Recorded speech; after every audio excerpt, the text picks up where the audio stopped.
if you are careful, more careful, and I don't mean you personally, I mean in general, if we are more careful, more specific and purposeful with the words that we use, we're going to make a difference in the way other people, the people who are hearing us or listening to us, take in the information and what they eventually do with that information.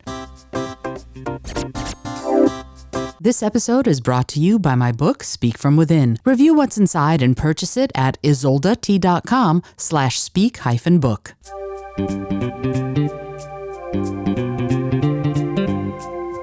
Hello and welcome to the Creative Solutions Podcast. I'm your host, Isolde Trachtenberg. Whether you're writing the first sentence of a story or solving the climate crisis, you need to think in new ways. On the show, I interview peak performers who are coming up with those creative solutions. Through creativity, action, inspiration, and innovation, they're changing the world. I also bring you ideas and techniques that you can use to unlock your potential to do the same. And now, let's get to the show.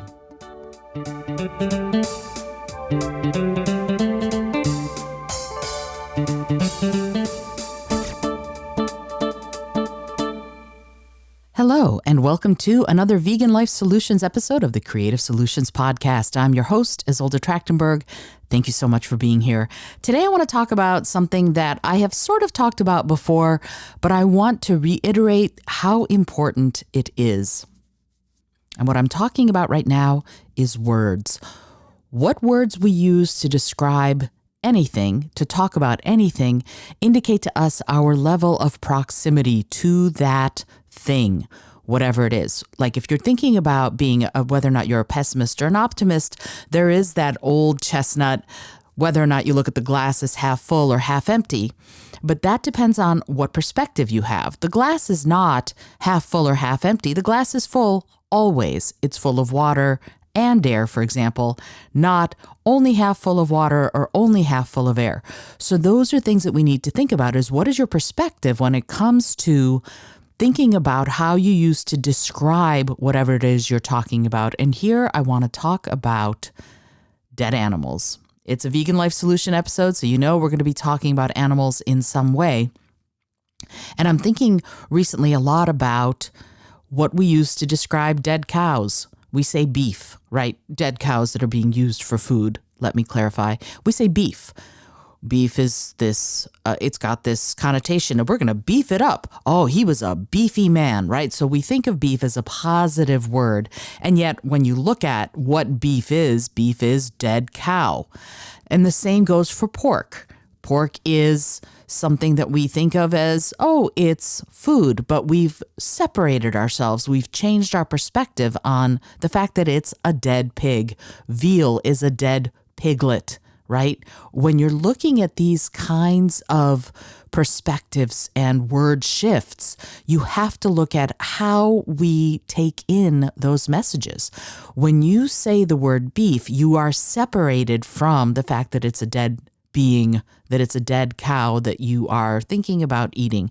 And I know that this is a Vegan Life Solutions episode, so if you're listening to this, you're either vegan or thinking about being vegan, but it's something that we all need to look at. How do we refer to these beings that we are slaughtering? Can't say that are being slaughtered, because frankly, that's another way of removing yourself, of distancing yourself, right? They are being slaughtered. Someone out there somewhere is doing it. Yes, but we're part of the human race, and these are humans that are doing it, who are slaughtering these animals by the billions every year. And so it is interesting to me that chicken stays chicken, turkey stays turkey, but when you think about all of them, it's called fowl, F-O-W-L.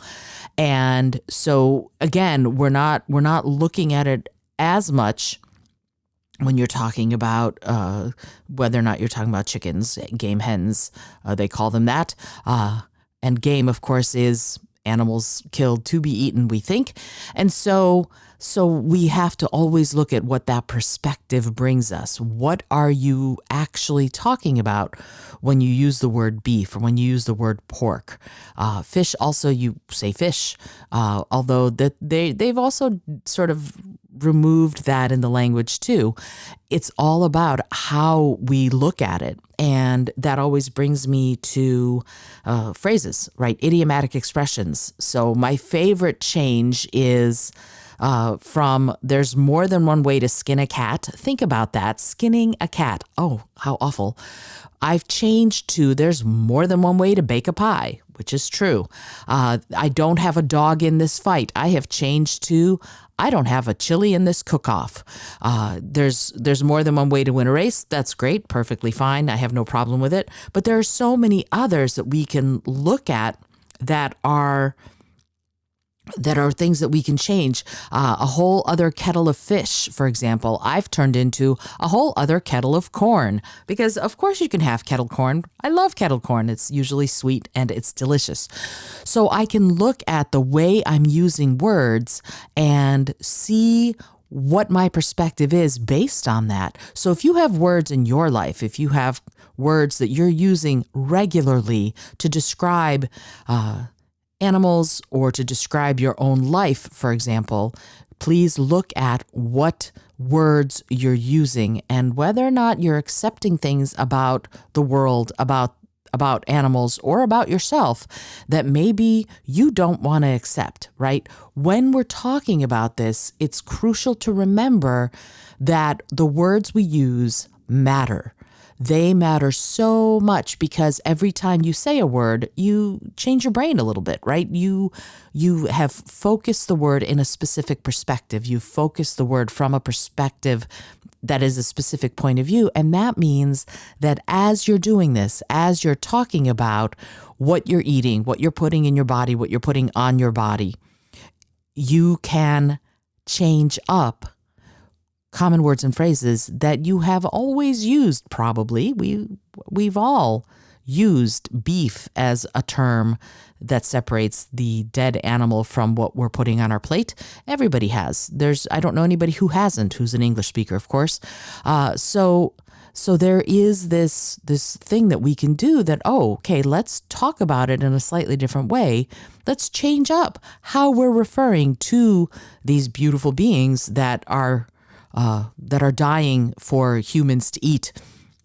Because the more we say, for example, dead cow, because I don't anymore say beef, I don't. Whenever I have to refer to that in any way, I say dead cow. I say dead pig.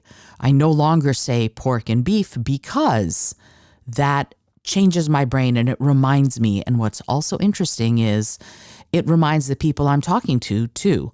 And I've had people get in my face about that and say, stop doing that. And I'll say, what about that makes you uncomfortable? And that's something that they need to think about, right? If you are saying something like this and it's making the person you're speaking to uncomfortable, that discomfort is trying to tell them something. And the psychology behind that is really pretty simple. We have accepted that it's just the way it is that we have factory farming. It's just the way it is that we humans slaughter animals for food. We've just accepted it, but we don't have to. Right. And one of the things that you can do if you're interested in making those kinds of changes systemic is start changing the way you refer to these animals. Start changing the way you refer to what I'm starting to call even non-human animals, because I believe humans are part of the animal kingdom. We're not vegetable. We're not mineral. We're part of the animal kingdom. And so I've started even doing that. I've started adding non-human to my animal phrasing because, again, it's a way of reminding all of us, and it may make people uncomfortable with that sort of reminding, but that's okay. If they're uncomfortable, that's not about you. That's about them. And as I said, I've had people get in my face. How dare you? Well, I dare because I care about the animals that are dying by the billions every year. I care about each one of them. And this is my small way as a communicator, as someone who has a podcast, who has thousands upon thousands of monthly listeners. I want to be sure that I'm saying things in the way that will make the most impact, that will be the most inclusive, that will educate as much as entertain. And that's the whole point of this. So I'm going to encourage you to think about some of these, and I'm going to do another episode, I think, really delineating all of those phrases that I've changed, like I don't have a pie in this contest, I don't have a chili in this cook-off, there's a whole other kettle of corn. There are lots of different ones that I've sort of started really playing with and really looking at the language and going, yeah, is this okay? For example, I was trying to come up with another way of saying 3-dog night. And what is the term? What does the term mean? It means the night is so cold that the 3 dogs sort of, you would want 3 dogs around you to to keep you warm. And I thought about that and I went, is that something that I need to worry about as far as my phrasing itself? And I decided no. And the reason is because dogs have been companions to humans for thousands upon thousands, millennia, thousands of years. And I am okay with that being part of what we talk about when we talk about dogs and how we share our lives with them, that it can be a 3-dog night. I have 2 cat nights regularly. My cats really, they like to lie on me when we sleep, in part because they're cold, in part because I think I'm lumpy enough that they think, oh, this is comfortable. But I think the point here is that if you are careful, more careful, and I don't mean you personally, I mean in general, if we are more careful, more specific and purposeful with the words that we use, we're going to make a difference in the way other people, the people who are hearing us or listening to us, take in the information and what they eventually do with that information. Super crucial way of looking at this, because if you're talking to yourself, that changes your brain. Every time you say something, every time you do something, there's a little tiny bit of your brain that's changing, that's growing and stretching, because that's the whole point. They used to think the brain was static. We now know it's not. These synapses and these neural pathways keep being formed as long as you keep taking in new data, new information. So you're also helping yourself when you do this.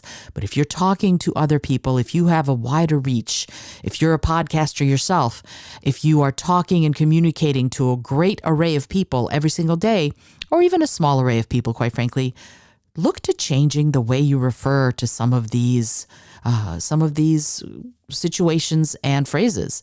Look the next time you're thinking of saying, well, I don't have a horse in this race. Say, I don't have a pie in this contest, and see if somebody looks at you funny. See what your own reaction is and see what other people's reactions are, because I'm willing to bet you they're going to look at you kind of like, huh? And if they ask, you can say, I'm choosing to speak in a more cruelty-free way. And that is a beautiful thing.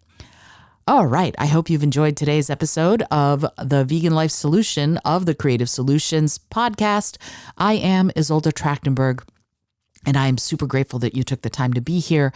This episode is brought to you by my book, Speak From Within, and it's a book all about engaging, inspiring, and motivating audiences. And this sort of thing is in the book. I went into detail into the book, into these thoughts in the book. And also, if you're interested in overcoming any sort of public speaking fears, that book will really help, because I used to have, not that you'd know it now, I used to have a public speaking phobia. So I encourage you to check out the book. You can find the link in the show notes, or you can find it at isoldet.com/speak-book.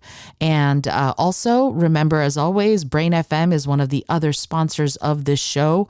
I love Brain FM. I use it every day. And also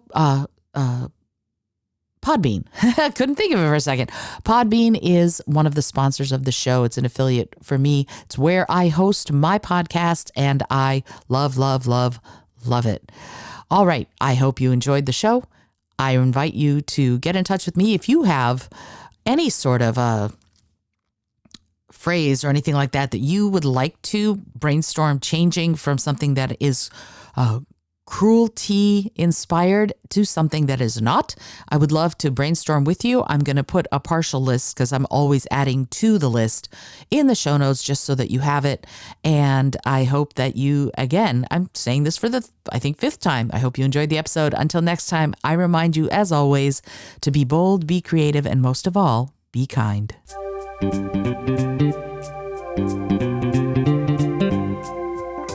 Thank you so much for joining me today. I really appreciate you being here. Please subscribe to the podcast if you're new, and it would mean the world to me if you told a friend about it. Today's episode was produced by Isolde Trachtenberg and is copyright 2023. As always, please remember this is for educational and entertainment purposes only. Past performance does not guarantee future results, although we can always hope. Until next time, keep living what you believe in.